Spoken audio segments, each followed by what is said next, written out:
Welcome back, folks. This teaching will deal with target selection and profit objectives.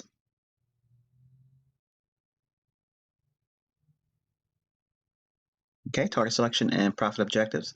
The points of focus in this module will be measuring bullish weekly targets, where to anticipate weekly highs to form, measuring bearish weekly targets, where to anticipate weekly lows to form.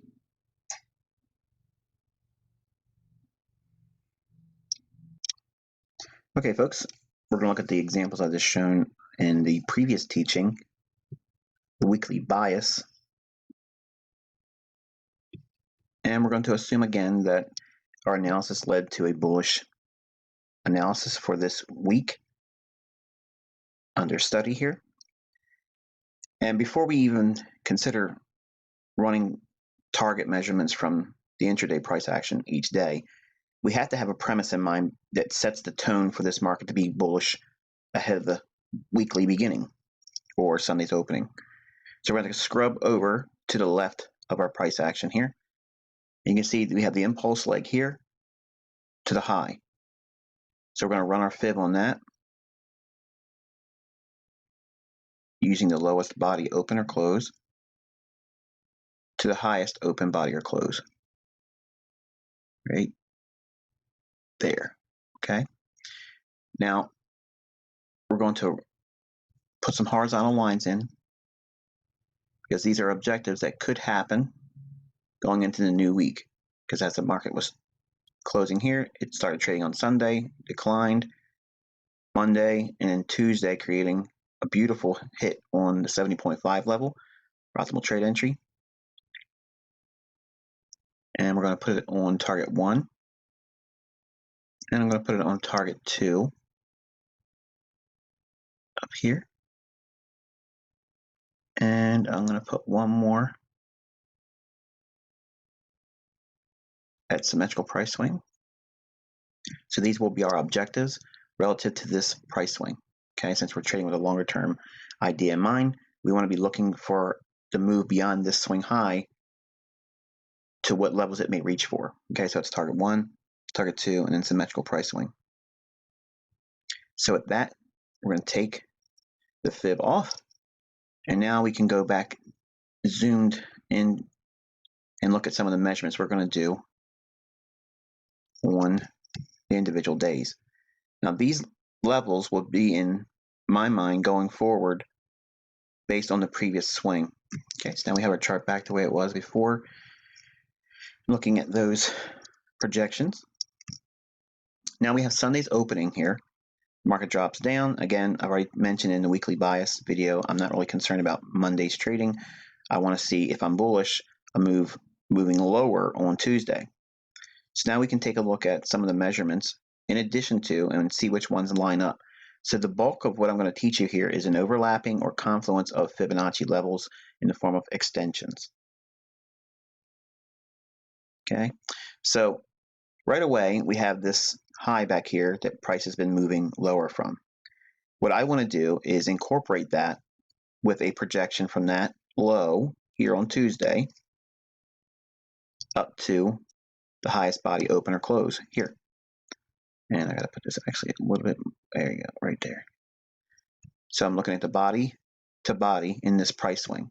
Why am I measuring this? Because what I'm looking for is the movement lower to pick up buy orders, and then once this high is taken out, how far up will we reach into in terms of price objectives?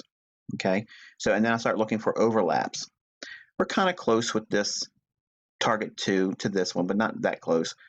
But then we have this level here, and this is where a little bit of thought is going to have to come in, because on the larger price swing we did when we scrubbed over to the left side of the chart and we drew those horizontal lines across, we have one target here and then another target here. But look what happens right in the middle of that. We have this level here. So target 2 lies directly right in the middle of that. So that's like an equilibrium concept. Right away I see that and that draws my attention. So I'm going to draw now another horizontal line right here, and I'm going to change the color of this one to delineate why I'm drawing it, because this is all going to be based on this price swing and everything to the right of it. And you'll see what I mean as I go. So now I want to take another measurement of this open or close, highest one in this swing, keep it anchored to here, and see if there's any measurement up here that has a confluence. Again, this one's a little too far away, but look how far away we are here to what I just did on that equilibrium. So right away, this is another confluence. Now, how far away would I be willing to allow price to move? About 10 to 15 pips, depending upon the type of market structure there is. But anything more than 15 pips, I'm not really willing to let that be deemed a confluence. If it can be less than 10 pips, it's even better. And in this instance, we have 1928, 1924, so we're less than 5 pips, real close. Okay, and I'll tell you how we can pick a specific level in mind once I go through all the possible swings. All right, so we're looking at not this level here. And the reason why I'm not going to use this price swing is because we have this low and this low here, and then we drop down. So I'm not concerned about this one. Okay, so I'm not interested in this swing at all. This swing is the parent price swing. This is a subordinate price swing within the overall swing from this low to this high. So even though we traded down, came back up, it really was of no significance. So this low to this high is much more significant. Now we can start looking at smaller price swings and the optimal trade entry here. Okay, so we have the lowest opener close up to the highest opener close in this price swing.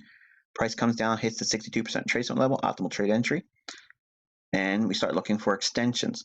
Okay, we have the 300 extension within, again, less than 15 pips. So now we have another confluence right there. And now I'm going to measure every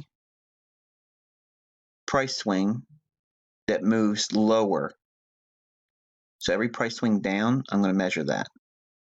So it's this one here. It's going down, picking up orders. Why am I looking for that? Because I'm looking for the expansion up the upside. Now watch, look what happens.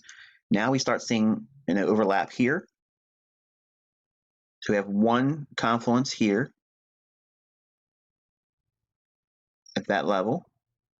And we also have another one right here with the 500%. Okay, so you can already start seeing the grouping that's occurring right here. This little price swing here, why is this significant? Because it comes down and takes out an area of short-term low, but this is catching my eye. This would have caught my eye if we started breaking higher. Right away, I'd be looking for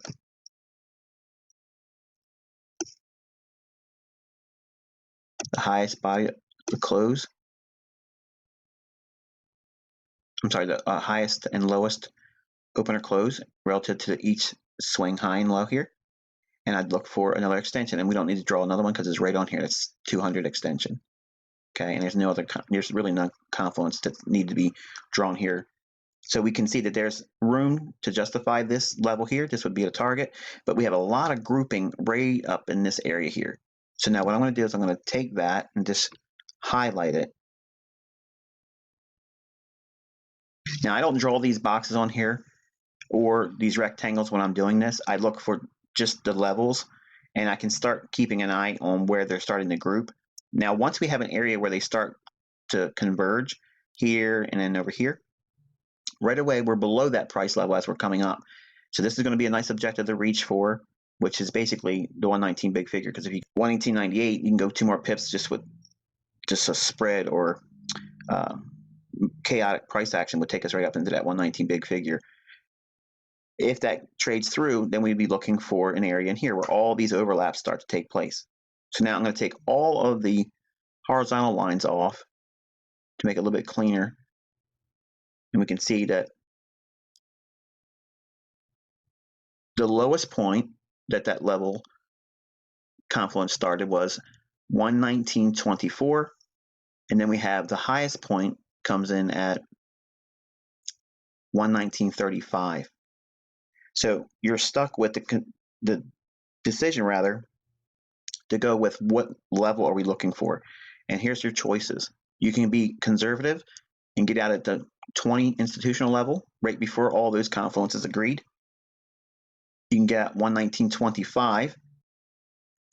You can get at 119.30, round number, or you can hold for 119.35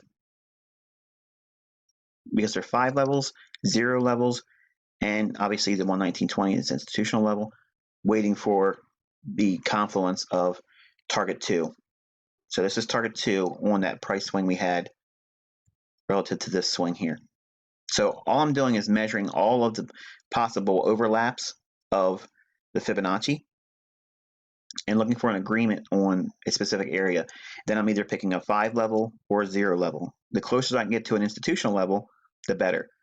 Truth be told, 119.20 would be my level, and I'd look for that only, and I would miss out on all the remaining portion of the move. And we're going to do similar things here. So we have, again, a sell idea. So we're looking for where is going to be the objective we would reach for covering our short positions. If we have a bearish week in mind, what type of things would we look for overlapping for target selection and profit objectives? Well, we're going to be looking for any movement up is meant to be gathering sell entries to go short. So we want to be focusing on that. And we'll draw our fib up. And first and foremost, I like this swing here. And we also have an equal low down here. So right away, I'm already thinking if we're bearish on the week and we're lucky enough to get in here and get short on Tuesday, if this occurs, my mind's thinking 20, 30 pips below this low. They're equal lows. They're probably going to want to reach for that, and we'll come to that in a minute. But for now, we're going to look at the overall price swing right there. So we have an initial confluence for target 1 on that parent price swing here. So again, the idea is it starts here, it runs higher, they sell more, they sell more. Finally, they price in the weekly high, and it starts to break down. We want to see this low broken, but how far will it go? It can go to target 1 or target 2. And just to save time, we won't add the symmetrical price swing, but you would add it, and you would look for other confluences. But we had the benefit of hindsight here, so we'll stick with that just for the purpose of keeping the video short. And you'll see that there's confluences that line up with this one here a lot. So let me keep both of them in frame. Okay. So now we can take every price swing. So now I don't like this one because it was part of a consolidation, and we basically came back into that same area.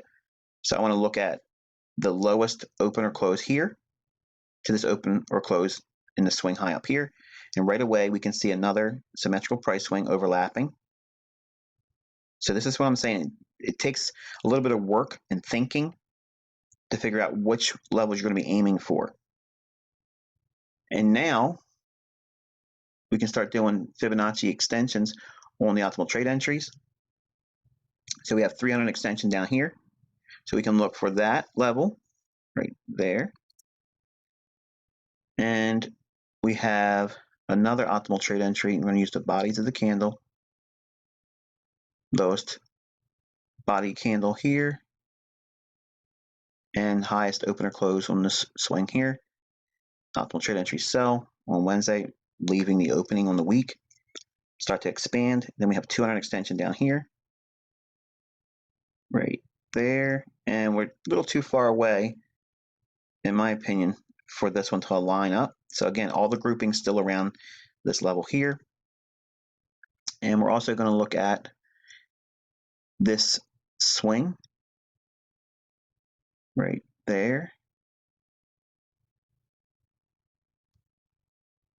to here. So we're looking at the overall price swing from this high down to this low. Right here is what I'm measuring. And why am I doing that? Because that's the biggest dynamic price move. So I want to see if this is going to be replicated, and we get that same measurement. It's a measured move idea from this high to this low using the bodies because it's the bulk of the volume, and then projecting it down again would take us right to here. So we have an overlap there as well. Okay, so we can see a tight grouping around here. So we're going to leave no interest with this one here because there's a lot of overlap here. So we're going to just shade in again this area here. This is going to be the bulk of our interest. And we're going to delete all the other horizontal lines. We'll just leave one for target selection purposes. Okay, so the top of that shaded area where the uppermost overlap occurred comes in essentially at 126.89. The lower one comes in at 26.81. So we have a range of 8 pips. Not bad. So we can look to take our profit. Again, we're selling short this week in theory. So we're looking at 126.89. So above that would be what? 126.90 round number, or 126.95, which is what I would look to get there, because the lowest portion of that range was down here. So if it's going to reach as far as that by our overlapping fibs, that means 126.81 could be the low, but then you have to factor in the spread, dollar CAD. So you may end up getting, 26.85. That would be and that's the best case scenario. Okay, so 26.85 may get you out if it trades at 26.81. You think it's going there, and you want to cover, you got to add your spread to that. So we'll say 26.85 would be your limit to get out. I want to be out before that. I want to be out at 26.95. I want to be just a little bit ahead of all those overlapping fibs because I want to make sure I get my price. So I'll always leave a little bit on. That's why I see most of my exits. I always have that little bit of a tail of a move left. I just want to be out. I don't want to be in there, demanding I get the very lowest low. I can call that and make that public and look like a rock star, but I am hardly ever really in those moves all the way to the end because I don't trust them. And think about what we're dealing with here. We're dealing with Fibonacci, okay? And we're also looking at a variance between everyone's delivery on the price. Everyone's price is going to be slightly different. And that's the reason why I teach you to use the bulk of the volume with the bodies of the candle and not the wicks. The wicks are always going to be slightly off relative to your brokers, okay? And there's a lot more to this that I can teach you by way of the mentorship, but this is certainly well enough for those individuals that can't afford to be part of the mentorship or just don't have it in mind to ever want to do it. That's fine. That's cool. I'm not twisting your arm, but I've given you enough here to find reasons to suspect a highly probable target for weekly objectives. Until next time, wish you good luck and good trading.